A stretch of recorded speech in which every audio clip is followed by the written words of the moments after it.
денешниот подкаст ќе зборуваме за Европската Унија и за програмите за предпристапна помош или инструментот ИПА и како оваа помош за нашата земја и незиното приближување кон Европската Унија. Тема на овој подкаст се програмите за Интеррег и прекогранична соработка со посебен фокус на ИПА програмата за соработка помеѓу Република Македонија и Република Косово. Клучна иницијатива за поддршка на регионалниот развој и економски раст и културна размена на овие земји. ИПА фондовите, инаку зошто се тие значајни? Тие се значајни затоа што се витални програми кои ја зајакнуваат соработката помеѓу земјите на нивниот пат кон Европската Унија. За оваа тема во овој подкаст ќе разговарам со министерот за локална самоуправа Златко Перински, представници од програмата за прекогранична соработка на Република Македонија и Косово, државниот советник за ИПА прекогранична и територијална соработка Стефан Вангелевски, одговорниот програмски службеник за ИПА програмата Македонија-Косово Берат Лимани, како и со корисници на овие фондови. Тука ќе ја имаме Светлана Киревска, проект менаџер и директор на регионалниот бизнис центар. Ќе почнам со разговор со министерот за локална самоуправа Златко Перински. Благодарам, Златко, што си дел од овој подкаст. Ви благодарам на можноста. Со оглед на тоа што Министерството за локална самоуправа е одговорно за програмите за Интеррег и за прекогранична соработка, како овие програми ја поддржуваат подготовката на нашата земја за приближување и за членство во Европската Унија?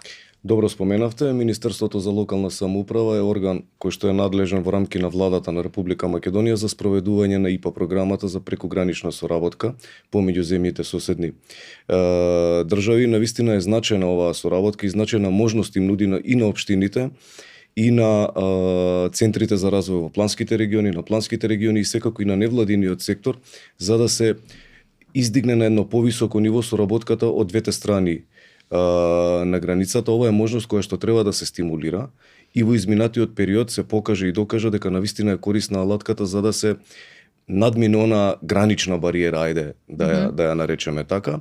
Навистина многу полезни проекти се имаат изродено од оваа програма во насока на подобрување на квалитетот на живење, во насока на заштита на животната средина, во насока на размена на искуства од двете страни на границата, но и секако во насока на градење на капацитети кои што во иднина ни се неопходни за да бидеме поблиску до можностите да ги искористиме оние фондови кои што не очекуваат како држава полноправна членка во Европската Унија, кога и да се случи тоа. Тоа звучи значајно. Во колку програми учествува Република Македонија? Република Македонија учествува во 5 програми со сите наши соседи. Тука се програмите со Република Грција, Бугарија, Албанија, Косово и Србија. Она што е битно да се спомене, сите локални самоуправи, сите општини функционираат и можат да користат услуги од барем една од овие 5 програми. Заради географската позиција на одредени општини можат да користат и услуги од повеќе од една програма. Значи имаме општини кои што можат да учествуваат во 2 програми, што е апсолутно добро, и она што е многу битно е што ниту една не е изоставена. И навистина резултатите и потребите, практично и интересот локалните самоуправи е значителен и голем. Како придонесуваат овие програми за јакнење на прекограничните односи и регионалниот развој? Па оно што го споменавме и на почетокот, главните средства кои што се издвојуваат од овие ИПА прекогранични фондови се однесуваат првенствено на заштита на животната средина, потоа на развој на туризмот, зачувување на културолошкото наследство, практично на некој начин за да се добијат средства или да се учествува во било која од овие 5 програми, мора да се направи прво вмрежнување, тоест да се најде соодветен партнер од другата страна на границата. Доколку е тоа општина, таа би требала да најде партнерска општина од другата страна на границата, со што секако се зголемува нивото на соработка помеѓу овие две локални самоуправи. Истото тоа важи доколку станува збори за невладина организација, можеби плански региони, така натака. Значи на некој начин се надминуваат оние вештачки бариери или препреки кои што се однесуваат на граничните премини, и на тој начин можеби се подигнува нивото на соработка помеѓу оние две партнерски страни кои што треба да ги искористат овие средства од овие 5 програми. За колку проекти зборуваме, колку проекти се финансирани во рамки на овие програми и колку пари се вложени во нив? Во минатото се isfinansirani повеќе од 200 проекти, некаде во висина од повеќе од 100 милиони евра, што значи дека е навистина значителна оваа сума која што влегува како директна помош од страна на ИПА прекуграничната програма која што ја нуди самата Европска унија. Тука е добро да се напомене дека при искористување на овие средства може да се искористат и за навистина стратешки проекти. Еден од тие стратешки проекти кои што се уште се работи, тоа е граничниот премин Маркова нога, граничен премин со Грција, кој што во периодот кој што ќе следи ќе ги интензивираме активностите за тој час поскоро да стане оперативен, и секако вториот стратешки проект е граничниот премин со Република Бугарија, наречен Клепало. Значи ова се два стратешки и клучни проекти не само за Република Македонија, туку и за Република Грција и за Република Бугарија, но пред се многу стратешки и значајни за населението кој што живее во овие два погранични региони. Овие два стратешки проекти ги споменав само за да ја доловам сликата и битноста колку можеме да добиеме доколку соодветно партиципираме и учествуваме во овие програми. Една работа е различна за нашата земја и другите од Западен Балкан, тоа е што ние учествуваме и со кофинансирање во дел од овие проекти. Во кој обем, колку пари од државниот буџет одат за ваква намена? Да, тоа е еден од условите кои што самата Европска унија ги поставува, доколку сакате да ги исползуваат овие средства кои што произлегуваат од овие ИПА фондови, морате да имате кофинансирање, сопствено кофинансирање во висина од 15%, и тоа се правила кои што се идентични за сите. Нашата држава, Република Македонија, преку Министерството за локална самоуправа, им овозможува на сите заинтересирани страни да не ги оптоваруваат сопствените буџети со 15% сопствено финансирање, туку тоа им го покрива државата, владата, преку Министерството за локална самоуправа. Ова го правиме заради тоа што оние 15% кои што се кофинансирање може да бидат ограничувачки фактор за одреден број на локални самоуправи, плански региони, центри за развој во рамките на планските региони, невладините организации и така натаму. Значи за да нема ниту една страна ограничување во процесот на апликација, затоа државата, Република Македонија, преку владата, тоест преку Министерството за локална самоуправа, придонесува и кофинансирањето го покрива од централниот буџет.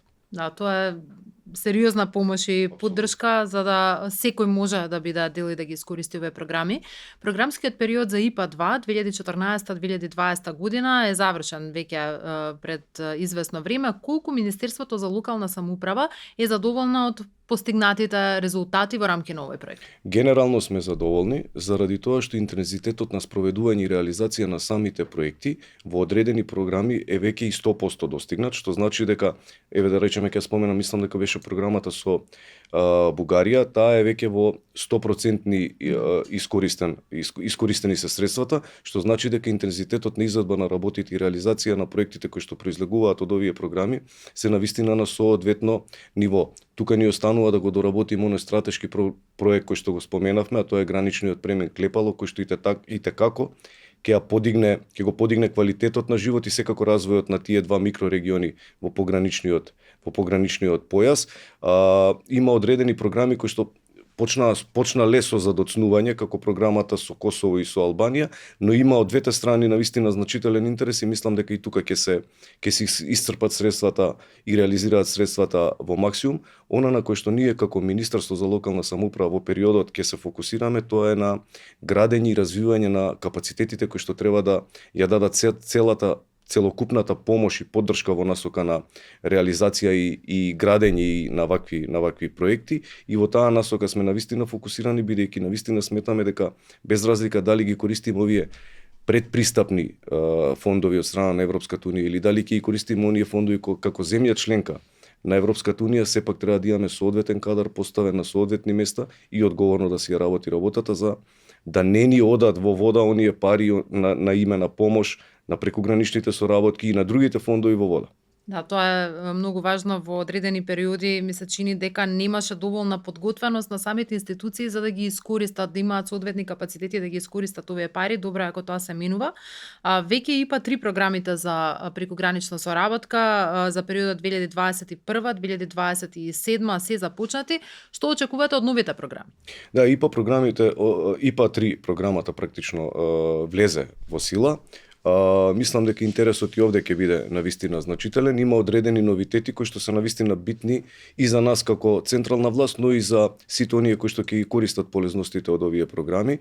Значи тука за прв пат ќе можат малите и средни претпријатија да бидат конкурентни и да искористат дел од овие средства, плюс тоа се е понудена можноста студенти да се интегрираат во реализација и спроведување на овие програми, бидејќи практично главната и основна цел покрај сите оние меѓусебни соработки кои што ги дава ИПА преку граничната програма е и capacity building, градење на капацитети кои што би требале да бидат одржливи понатака кога би станале земја членка на Европската унија, за да можеме да бидеме конкурентни во оние фондови кои што во искористување на оние фондови кои што самата Европска унија ги нуди. Главно ИПА 3 програмата ќе биде фокусирана во делот на заштита на животна средина како дел од зелената агенда на Европската унија. Исто така тука ќе има можност да се развива и здравствените услуги.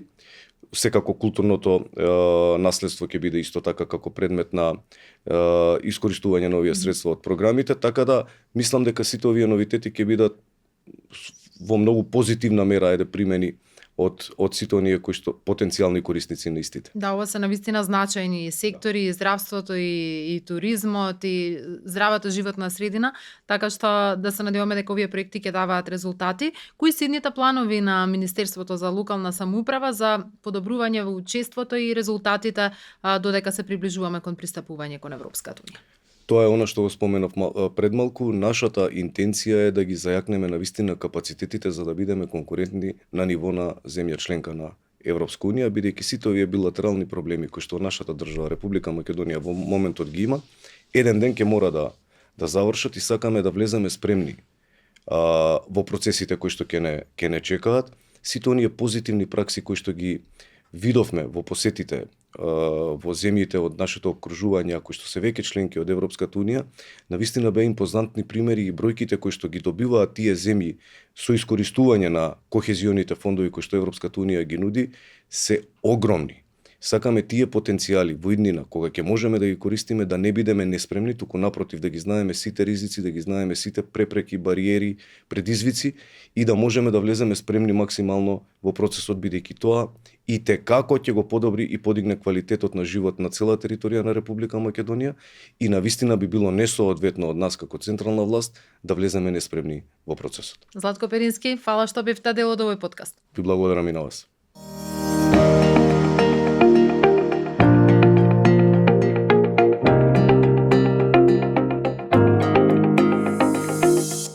Продолжение во подкастот разговарам со државниот советник за ИПА прекогранична и територијална соработка Стефан Вангелевски и одговорниот програмски службеник за ИПА програмата Македонија Косово Берат Лимани. Благодарам што сте тука. Благодарим на покана. Стефан, можете ли да ни дадете еден преглед на програмата меѓу Косово и Македонија, кога почна со спроведување и кои се нејзините примарни цели и приоритети? Програмите за прекогранична соработка се функционираат како дел од поширокиот инструмент на Европската унија за предпристапна помош или популарно како што го нарековте ИПА, кој им помага на земјите за да се подготват за евентуално членство во Европската унија и да потикнат регионалната соработка помеѓу тие две соседни земји. Во случајов програмата помеѓу Косово и Република Македонија е почната од 2013 година преку тогашната ИПА-1 програмски период. Продолжението е од 2016 до 2023 година преку ИПА-2 програмскиот период, а од декември 2023 година и се уште е актуелен ИПА-3 програмскиот период.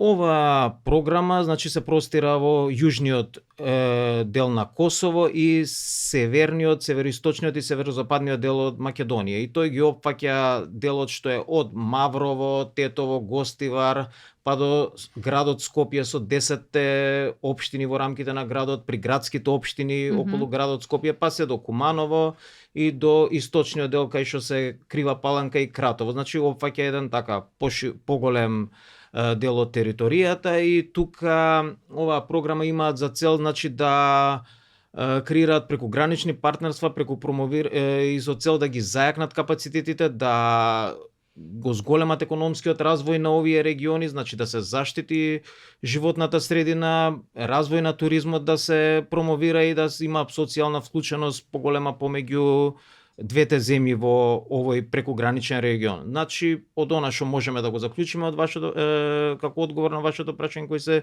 примарни цели и приоритети, значи се да се промовираат добрососедски односи помеѓу двете земји, да се поттикне евентуално идно членство на земјите во Европската унија и да се зајакнат социјалниот, економскиот и територијалниот развој на овој прекуграничен регион помеѓу Македонија и Косово. Берат, колку проекти се финансирани во рамки на оваа програма и за колкави средства зборуваме? Па во принцип, како што спомна Стефан, ИПА програмата за прекугранична соработка меѓу Северна Македонија и Косово почна во 2013 година. Значи во рамки на ИПА 1 тогашниот програмски период, продолжи со ИПА 2 и можам да кажам дека за овие две програмски периоди до сега се финансирани 24 проекти. Значи 6 проекти се од првата програма на ИПА 1 и 18 веќе во ИПА 2. За колкав буџет зборуваме? Зборуваме за буџет од 10,75 милиони евра финансирани од страна на ЕУ, од кои од прилика 50 до 55% се финансирани за активности и инвестиции во нашата земја. Колку сте задоволни од реализираните проекти во рамки на овие програми? Во принцип, задоволни сме од имплементацијата на проектите. ИПА 1 програмата секогаш кога се почнува процесот на учење. Така да тие проекти и за нас како програма беа вовед, да кажам, во прекугранична соработка за нашата земја. Барем препограничниот регион со Косово. Програмата во ИПА 2 веќе се етаблираше, се препознава од потенцијалните корисници, од општини, невладини организации, јавни предпријатија и приватниот сектор како инструмент за подобрување на условите во пограничниот регион. Така да задоволни сме што за секој објавен повик се зголемува и бројот на апликации. Значи сепак апликантите веќе се препознава можноста, се препознава програмата. Исто така се гледа као фонд за инвестиции и подобрување на самите услови. Партнерствата се креираат и со секој повик веќе се посилни меѓу институциите од Косово и од Македонија. Така да веруваме дека во престојниот период сега ИПА 3 веќе и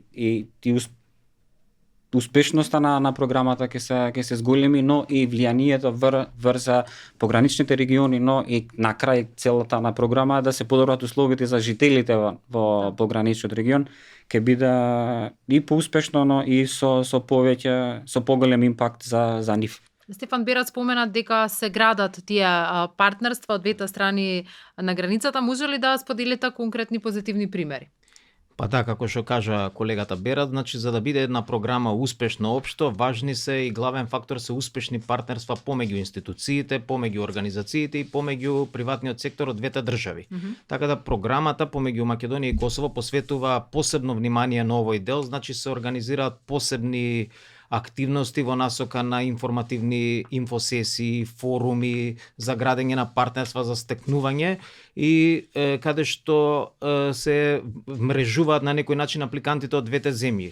Важна улога во овој дел даваат и Министерството за локална самоуправа од Македонија и Министерството на Косово со цел на наоѓање на партнери посебно помеѓу општините од двете земји. Така изминатиот период беше објавен првиот повик од ИПА 3 отворен повик и организиравме две инфосесии, една во Урошевац на Косово, една во општина Чаир, на кој што стварно на тој инфоден се потенцијалните партнерства се реализира во тој дел. Исто така тука би го споменал значаен во однос на партнерствата и заедничкиот технички секретаријат кој функционира за имплементација на оваа програма.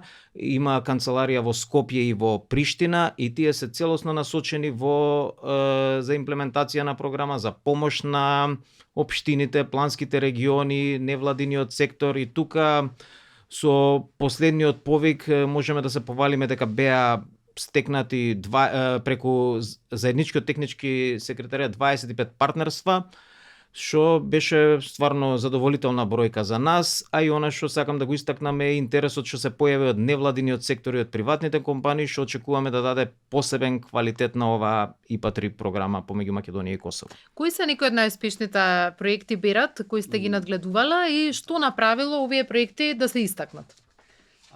Во проектите, значи како што рековме, од 24 проекти, сите завршени се 23.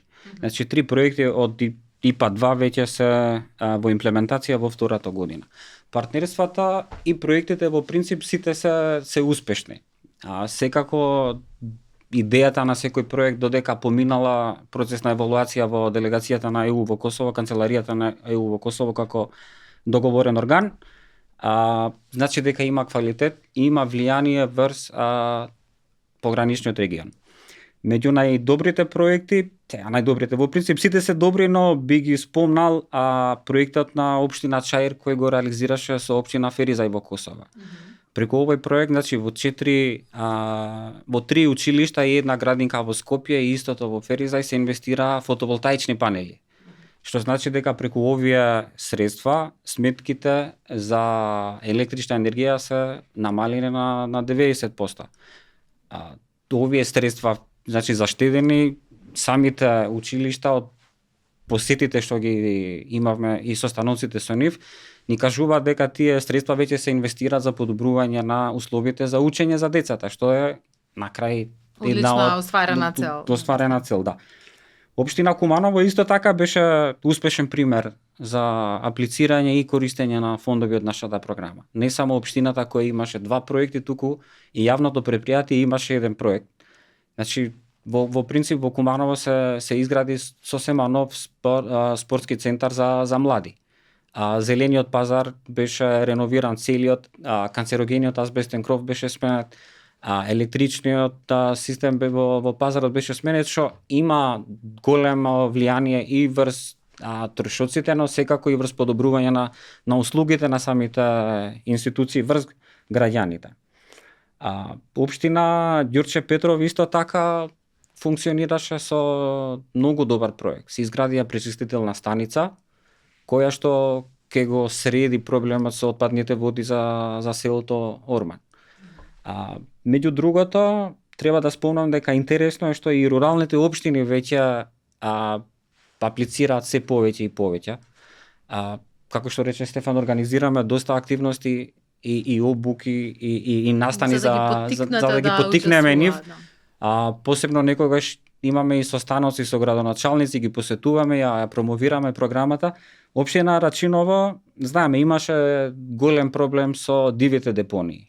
Значи, ако не грешам, може да биде прва инвестиција од таков вид во нашава земја, но ќе се изгради центар за селекција на отпад, кај што целиот отпад од општина Рачинова ќе се собере, ќе се селектира и после може да се препродава, да се рециклира, така да ќе придонесе до самоодржливост на самата инвестиција, но и јавното претпријатие ќе биде на крај, да кажам, рентабилно во нивното функционирање.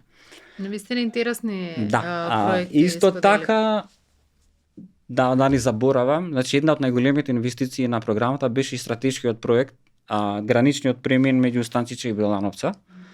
Тоа е проект финансиран од ИПА 1, продолжуван во ИПА 2, но се изгради сосем и се отвори сосем нов граничен премин, што веќе олеснува движењето на граѓаните од регионот на Куманово и Гилана, за да не мора да вртат преку Скопје да одат, туку се поедноставува, се олеснува комуникацијата меѓу граѓаните од двете страни. Одлични, навистина интересни и значајни проекти. Кои се целите на програмата, Стефан, за следниот период на финансирање во рамки на ИПА 3 програмата 2021-2027?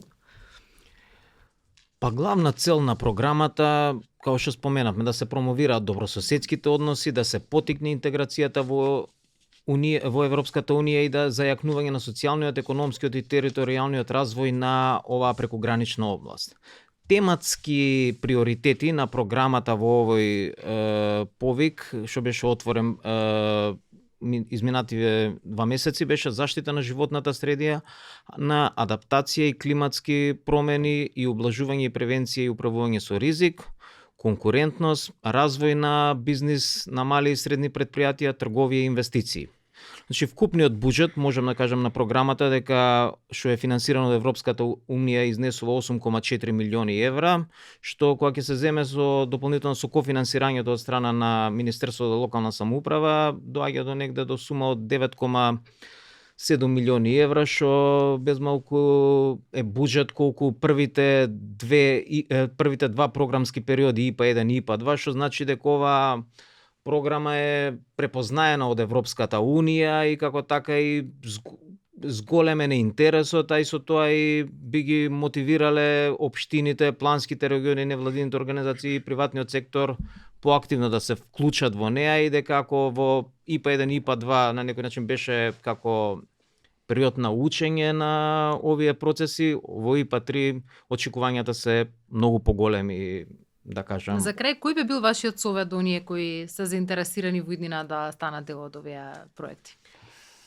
Па прво и основно, значи програмата има своја веб страна што функционира, кај што треба прво да се отвори, да се прочита самата програма. Значи тоа се одзема малку време, ама кога ќе се прочита убаво и ќе се простудира цела програма, ќе се видат кои се целите, кои се приоритетите и кои се активностите.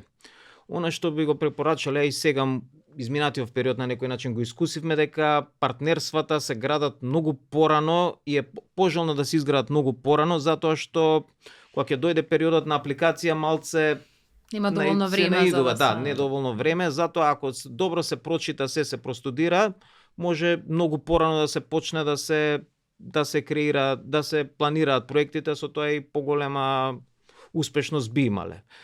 Тоа би кажале дека плановите што се треба да бидат јасни, да бидат секоја институција треба да има план, стратегија на некој начин, документација спремна со време со цел да нема доцнење во реализација на овие проекти. Исто така би напоменал дека најважни се луѓето што се вклучени во оваа програма, значи важно е со кого се соработува, партнерствата со кои се градат со цел успешно да се имплементира програмата. И секако тука пак ќе споменам Министерството за локална самоуправа, заедничкиот технички секретаријат во Скопје стојат на располагање на сите заинтересирани страни да помогнат во овој процес. Дополнително да се надобрзам на тоа што Стефан го кажа, во принцип секој повик за предлог проекти има своја посебна цел. Значи секој потенцијален апликант треба да први, освен програмскиот документ, нели и прирачникот за аплицирање да го прочита, за да знае што активности се предвидени во тој повик. Значи секогаш и на настаните, и на обуките, и на состаноците им кажуваме секоја идеја што ја аплицирате и што планирате да аплицирате треба да биде усогласена со реалните потреби на заедницата. Некоја идеја во хартија може да биде многу убава, но не исполнува и не решава некој проблем, не решава проблем на луѓето. Затоа инсистиравме во последниве повици со капитални инвестиции 60 до 70%, за да има реална потреба да биде, значи, во принцип решена, реален проблем да биде решен. Исто така многу е важно тие проекти, тие идеи да бидат во рамки на општинските стратегии. Кога се подготвува некоја стратегија, сегогаш од напред се врши некој истражување и тие идеи додека се консултираат со луѓето се стават во хартија. Многу е важно за програмата тие идеи да стигнат во кај нас, тие идеи да бидат аплицирани и секако Стефан како што рече, партнерите секогаш е пожелно да се најдат многу однапред, бидејќи сепак кога се објавува повикот, ова е веќе конкуренција меѓу институции, општини, невладин сектор и приватни компании. И секогаш доаѓа до момент да имаш добра идеја, но да не можеш да најдеш партнер во Косово, например. Мислам дека дадовте корисни, вистина корисни совети за сите кои сакаат да се вклучат. А ви благодарам што бевте дел од подкастот. Благодарам.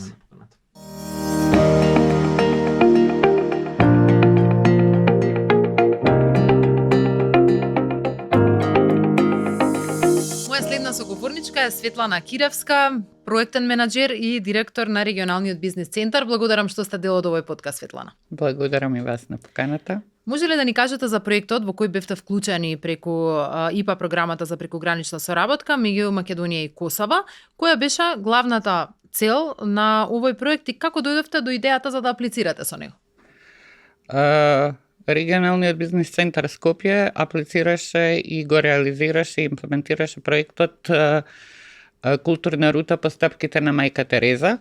Тоа беше на повикот ИПА прекугранична соработка на Македонија со Косово 2014-2020. Еден од приоритетите дефинирани во овој инструмент на прекугранична соработка е и туризмот.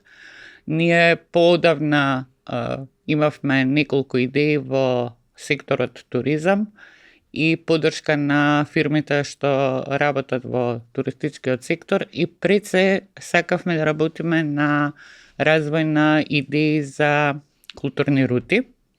Бидејќи овој повик ја дава таа можност, имавме добра идеја. Тоа беше рута која што веќе постои повеќе од 700 години, рутата од Скопје до манастирот Богородица Летничка во Витина. Тоа е рута која што верниците ја одат најчесто за празникот на Голема Богородица во август. Тоа е една од рутите што ја минувала Мајка Тереза и е поврзана со животот на Мајка Тереза.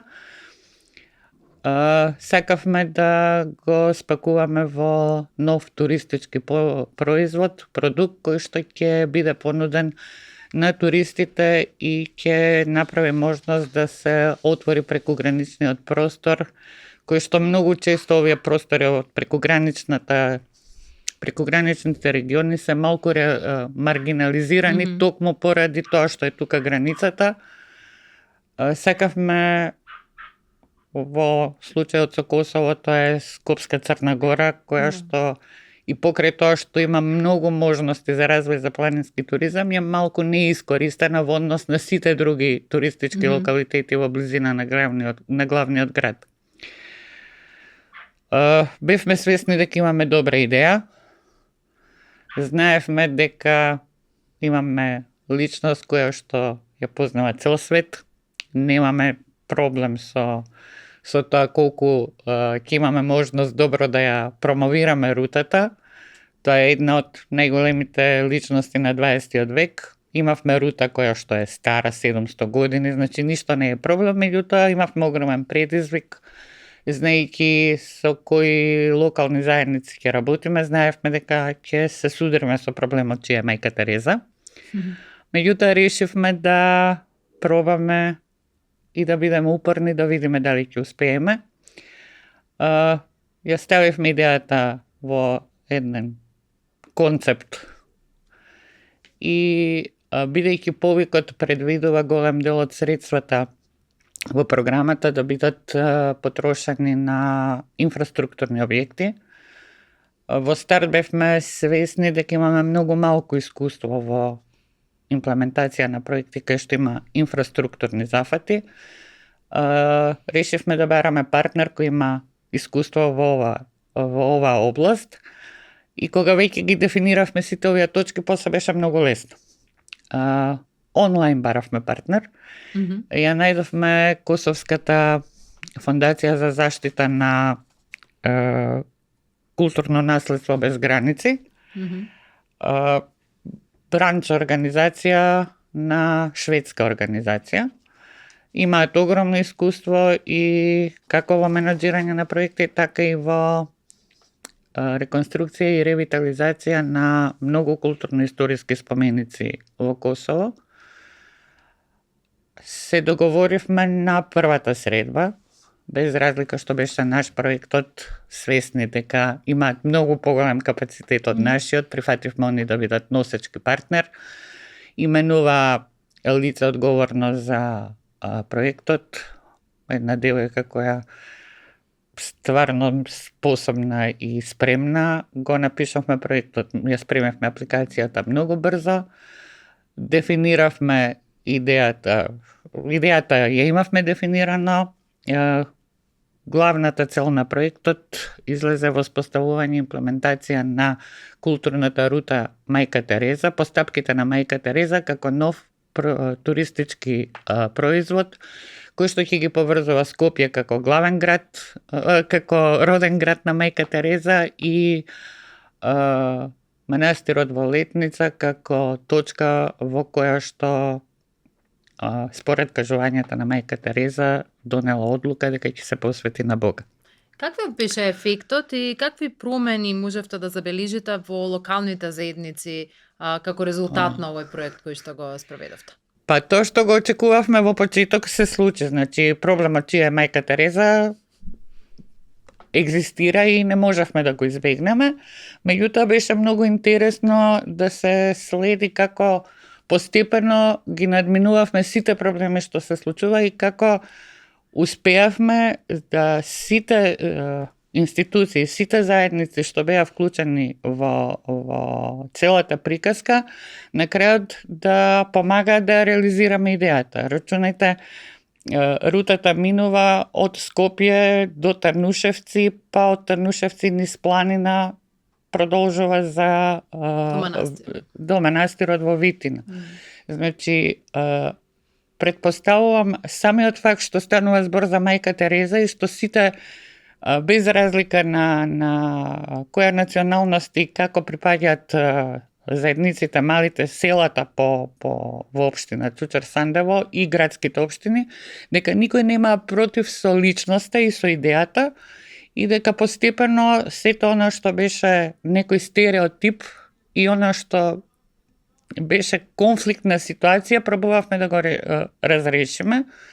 Морам да кажам дека огромна поддршка имавме од тимот на програмата, дека на моменти доаѓавме во ситуација кога мислев дека сето тоа ќе мора да престане, меѓутоа стварно со нивна огромна поддршка и соработка успеавме да го дотераме до крај проектот и Има ли нешто што не успеавте да го направите, Да. нешто што ви беше зацртана цел, меѓутоа поради Да, одредени објективни причини не можеше? покрај тоа што требаше, значи да ја мапираме рутата, да ја обележиме рутата, требаше да направиме промоција на сите активности.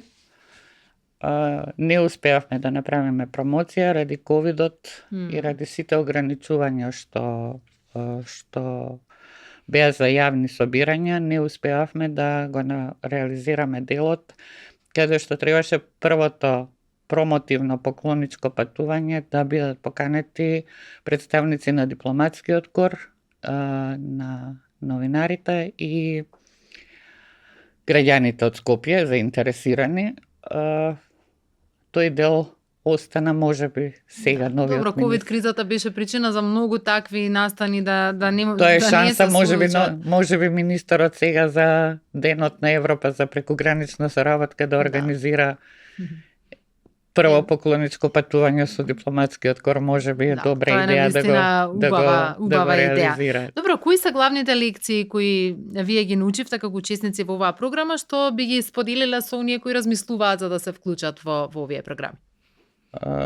Значи, главна лекција беше тоа да за себе можам да зборувам, па и за тимот, да бидеш упорен во настојувањето да се доведат заедниците од двете страни на границата да морат да соработуваат и да ја сватат важноста на приказката што ја продаваме.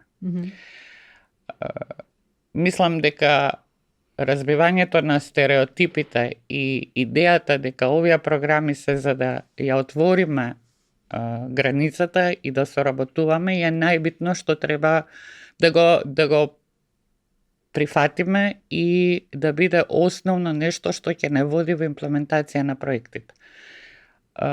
Идејата дека ние сакаме во Европа не е нешто мисловна именка. Сакаме во Европа, значи дека сакаме да ги отвориме границите, дека сакаме да соработуваме, без разлика што во случајот станува збор од таа страна за Косово, кој што исто не е се уште во Европска Унија. На другите граници ние имаме земји членки на Европската Унија. Мора да научиме тоа што го спомна и министерот, мора да научиме да ги менеджираме средствата, мора да научиме како се имплементираат програмите. На друго ниво, на национално и на локално, мора да се научи како се програмираат средствата на Европска Унија и мора да сватиме дека средствата на Европска Унија ни се даваат за да ја отвориме државата према Унијата, за да се вклопиме во Унијата, да направиме средина во која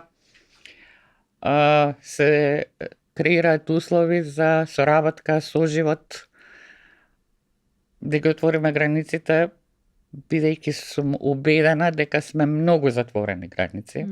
Во делот на европските средства ние тоа и го покажуваме. Имаме толку мала искористеност на европските фондови, на средствата од европските фондови, од една страна како резултат на тоа што немаме доволно искуство и знаење да ги имплементираме, од друга страна затоа што претпоставувам дека немаме и добри идеи кои што промовираат европски вредности и идејата зашто е Европската Унија. Ова многу добро го кажавте. Има ли некоја друга порака која би сакале да ја споделите со оние кои во иднина сакаат да аплицираат? Зошто треба да аплицираат на овие програми? Зошто ова е нешто што може да им помогне да ги реализираат своите идеи, како што била реализирана вашата идеја за една ваква рута стара 700 години повторно да постои да биде афирмирана? Можноста да се соработува со соседите е секогаш, претпоставувам, интересна за сите општини што се во пограничните региони, без разлика дали е тоа на ниво на локална самоуправа, дали е тоа на ниво на други институции, дали се тоа бизнис секторот. Значи тоа е неопходност. Ние мора да светиме дека е тоа неопходност. Тоа што би го препорачала е да се обидат секогаш да имаат добри идеи кои што одговараат на потребите на заедницата, меѓутоа истовремено соодветствуваат и на условите што ги предвидува повикот. Дека мора тоа што е проблем или предизвик на оние за кои што работиш, да го преточиш во идеја за проект која го решава нивниот проблем, меѓутоа која исто соодветствува на тоа што го предвидува програмата. И секако да пробуваат овие програми се со мали средства во однос на тоа што се структурните фондови на Европска Унија и Кохезиониот фонд, и дека овој период на предпристапно членство нас ни е дадена можност да учиме, јас велам нечисто да се навежбаме, за да еден ден стигнеме до оние големите пари. Ние не успеваме да ги искористиме овие пари, степенот на искористеност е многу нисок.